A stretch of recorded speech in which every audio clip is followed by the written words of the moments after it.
Ma'lum bo'lishicha, Uyg'ur irqiy qirg'inchiligi sababli xalqarada paydo bo'lgan kuchli besimlarning Germaniya avtomobil shirkati Volkswagenga ta'sir qilishga boshlaganligi isbotlanmoqda. Lekin dunyoviy avtomobil ishlab chiqarish sohasidagi eng chong shirkatlarning biri bo'lgan Volkswagen shirkatining raisi Ralf Brandenstatter Berlin shahrida o'tkazilgan bir qatimliq muhokama yig'inida biz siyosiy omillar tufaylidan Xitoy bozoridagi o'rnimizni yo'qotib qo'ysak bo'lmaydi deb taklif bergan.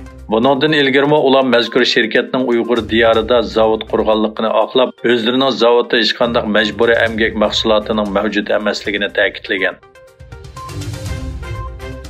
Ma'lum bo'lishicha, markazi Istanbulda bo'lgan Xalqaro Sharq Turkiston tashkilotlar birligi hay'ati Malayziya parlamentida Uyg'ur do'stlik guruhining qurilishi uchun qilingan ilgirki xizmatlarini texnik kuchaytirish maqsadida Malayziya parlamentidagi har qaysi partiyalar bilan ko'rishgan. Shuning bilan birga Dunyo Uyg'ur qurultiyi ijroiya komitetining raisi Umar Qanot boshchiligidagi bir hay'atmo Malayziya parlamentida uchrashishlarda bo'lgan.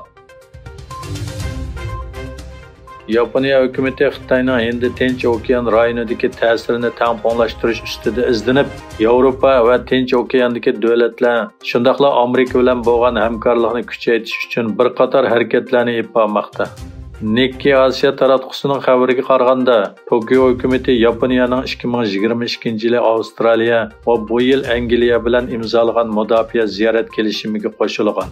Davlat mudofaa ministri Hamada Yasukazu mundaq dedi: Bu kelishimlar Yaponiya o'zini qo'g'dash qism bilan aloqador davlatlar armiyasi o'rtasidagi birlashma manevrini osonlashtirdi.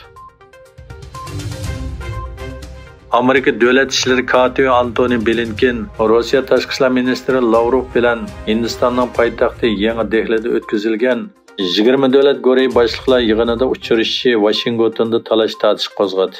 Amerika tashqi ishlar ministrligining bayonotchisi Ned Price, Blinkenning Yangi Dehlida Rossiya tashqi ishlar ministri Sergey Lavrov bilan ko'rishishining faqat qisqa uchrashish ekanligini, ammo Rossiyaning bu yig'inni ko'ptirmoqchi bo'layotganligini o'tirg'a qo'ydi.